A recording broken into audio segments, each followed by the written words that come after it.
जय श्री कृष्णा, राधे राधे। आप सभी का स्वागत है हमारे यूट्यूब चैनल पर। आज हम माघ मास महात्म्य अध्याय 22 का श्रवण करेंगे। कल हमने 20 और 21 का किया था, जिसमें भगवान ने देवदूती नामक के महान विद्वान को दर्शन देकर उसका उद्धार किया था। तो आगे क्या कहते हैं, इतना कहकर भगवान अंतर्ध्यान हो गए और देवदूती भगवान के ध्यान में लीन हो गए। तब देवनिधि कहने लगे कि महर्षि, जैसे गंगा जी में स्नान करने से मनुष्य पवित्र हो जाता है, वैसे ही भगवान की इस कथा को सुनकर मैं पवित्र हो गया। कृपा करके उस स्तोत्र को कहिए जिसने उस ब्राह्मण ने भगवान को प्रसन्न किया। लोमस ऋषि जी कहने लगे कि उस स्तोत्र को पहले गरुड़ जी ने पढ़ा, उनसे मैंने सुना। हे विप्र, यह स्तोत्र अध्यात्म विद्या का सार, सब पापों को नाश करने वाला है। मैं स्तोत्र कहता हूँ, सुनो।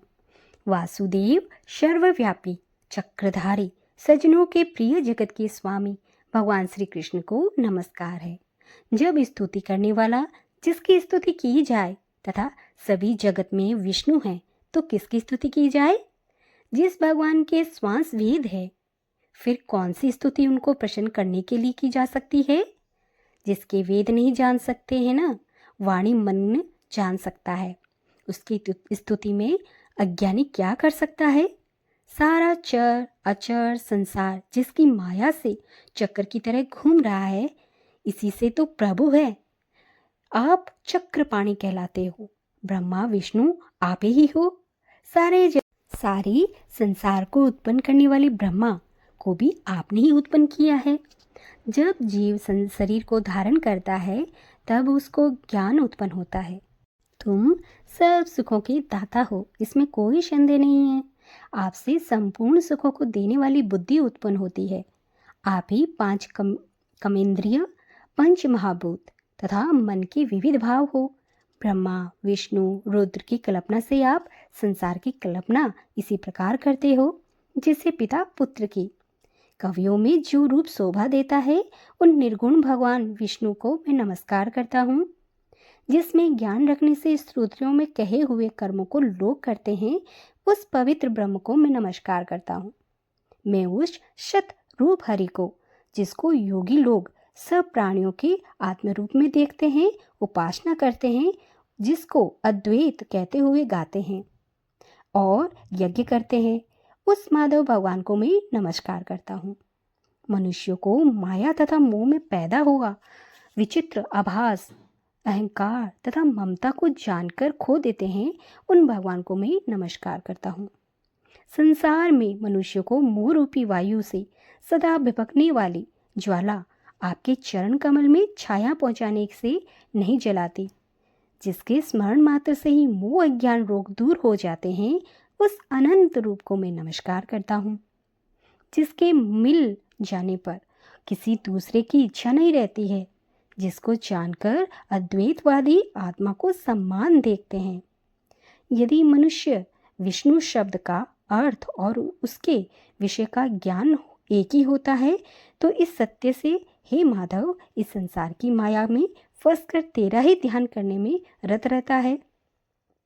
यदि वेदांत दर्शन में भगवान सारे संसार में व्याप्त है, तो इसी सत्य से भगवान ने मेरी निर्वध्य भक्ति को, जो बीज नहीं है तो भी बिना बीज के स्वयं विद्यमान है, सो वह भगवान विष्णु भी ज्ञान रूपी रंग से हमारे बीज के टुकड़े टुकड़े को, जो सृष्टि स्थिति तथा लय के लिए ब्रह्मा विष्णु महेश तीन रूप को धारण करते हैं और कार्य में शत रज और तम इन तीन गुणों में विद्यमान है।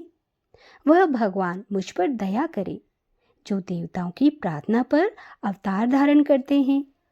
वह भगवान मुझ पर प्रसन्न हो, जो प्राणियों के हृदय रूपी मंदिर में निर्मल देव वास करते हैं। वह भगवान मुझ पर प्रसन्न हो, जो अविद्यापूर्ण संसार का त्याग करता है। जगमन्य आप हो, आपका बनाया हुआ विश्व आनंद करता है। आपके त्याग करने पर अपवित्र हो जाता है, उसका साथ करने पर भी तुम बिना साथ के बने रहते हो। विकार रहित, जिनके चावाक पंचभूत युग से पैदा हुआ चैतन्य मानते हुए उपासना करते हैं। जैन लोग आपको शरीर का परिणाम मानते हैं और सांख्यवादी तुम्ही को प्रकृति से पर पुरुष मानकर ध्यान करते हैं। जन्म इत्यादि से रहित चैतन्य रूप सदा आनंद स्वरूप उपनिषद जिसकी महिमा गाते हैं। आकाश आदि पंच महाभूते मन बुद्धि इंद्रियां सब कुछ तुम ही हो, तुमसे अलग और कुछ नहीं है। तुम ही सब प्राणियों के उत्पन्न करने वाले हो और मुझको शरण देने वाले। तुम ही अग्नि, रवि, इंद्र, होम, मंत्र, क्रिया तथा सब फल तुम ही से है। कर्म के फल देने वाले बैंकुंठ में तुम्हारे सिवाय कोई नहीं है। मैं तुम्हारे ही शरण हूँ। सब प्राणियों के हेतु तथा उनको शरण देने वाले तुम ही हो। जैसे युवा पुरुष की युवती में और युवती की युवा में प्रीति होती है, वैसे ही मेरी प्रीति तुम हो। जो पापी भी आपको प्रणाम करता है उसको यमदूत ऐसे नहीं देखते हैं जैसे उल्लू सूर्य को। प्रत्येक पाप मनुष्य को उस समय तक ही दुख देखते हैं जब तक वह आपके चरण कमलों का सहारा नहीं लेता हो। जिसको गुण, जाति तथा धर्म के स्पर्श नहीं कर सकते तथा गतियां भी स्पर्श नहीं करती, जो इंद्रियों के वशीभूत नहीं हैं, जिनका बड़े बड़े मुनि लोग साक्षात नहीं कर सकते, उन भगवान को मैं नमस्कार करता हूँ। जितने ज्ञान रूपी सुंदर गुण हैं, जिन्होंने सुख स्वरूप मोक्ष लक्ष्मी का आलिंगन किया है, जिन्होंने आत्मस्वरूप सुख भोगा है और जिन्होंने ध्यान रूप में मृत्यु को वश में कर लिया है, ऐसे मुनियों से सेवित भगवान को नमस्कार है। जो जन्मादि से अलग है, जिनको काम, क्रोध आदि दोष दुख नहीं देते, उन वासुदेव भगवान को मैं नमस्कार करता हूँ। जिस प्रकार भगवान सब स्थावर जगम संसार को उत्पन्न करते हैं, इसी सत्य को भगवान मुझको दर्शन दे। इस प्रकार उसकी सच्ची भक्ति देखकर भगवान ने प्रसन्न होकर उस ब्राह्मण को दर्शन दिए और उस ब्राह्मण की स्तुति से प्रसन्न होकर तथा उसको वरदान देकर भगवान अंतर्ध्यान हो गए और वह ब्राह्मण कृतकृतज्ञ होकर भगवान में लीन हो गया और शिष्यों के साथ स्तोत्र पढ़ता हुआ तपोवन में रहने लगा। जो कोई स्तोत्र को पढ़ता है अथवा सुनता है, उसकी बुद्धि पाप में नहीं लगती और न ही बुरा फल देखता है। उसके कीर्तन से मनुष्यों की बुद्धि, मन तथा इंद्रियां स्वस्थ रहती है। जो भक्ति पूर्वक इसके अर्थ को विचार कर इसका जप करता है, वह सदैव वैष्णव पद को प्राप्त होता है। उसके सदैव पढ़ने से मनवांछित कार्य सिद्ध हो जाते हैं और मनुष्य सुपुत्र पाता है तथा धन, पराक्रम और चिरायु प्राप्त होता है। उसके पाठ से बुद्धि, धन, यश, कीर्ति, ज्ञान तथा धर्म बढ़ते हैं। दुष्ट ग्रहों की शांति होती है। यह व्याधियों एवं अनिष्टों को दूर करता है, दुर्गति से तारता है। इसके पढ़ने से सिंह, व्याघ्र, चोर, भूत, देव, पिशाच और राक्षस का भी भय नहीं रहता। जो भगवान का पूजन करके इस स्तोत्र को पढ़ता है, वह पापों को ऐसे ही अलग रहता है जैसे जल पंख से कमल। जो गति गंगा आदि के स्नान से मिलती है, जो इस स्तोत्र को 1 काल, 2 काल या 3 काल पढ़ता है, वह अक्षय फल को प्राप्त कर लेता है। जो मनुष्य प्रातः काल इस स्तोत्र का पाठ करता है, वह इस लोक और परलोक में अक्षय सुख पाता है। वेद धुति का बनाया हुआ यह स्तोत्र भगवान को अत्यंत ही प्रिय है और भगवान के दर्शन कराने वाला है। योग सागर नाम का यह स्तोत्र परम पवित्र है। जो कोई भक्ति पूर्वक इसको पढ़ता है, वह विष्णु लोक को प्राप्त हो जाता है। अब पिशाच के मोक्ष की कथा कहते हैं। तो भक्तों, यहाँ पर 22वां अध्याय का समापन होता है।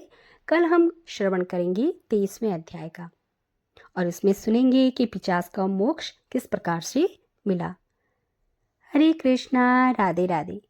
श्री कृष्ण गोविंदे हरे मुरारी, हे नाथे नारायण वासुदेवा, श्रीकृष्ण गोविन्द हरे मुरारी।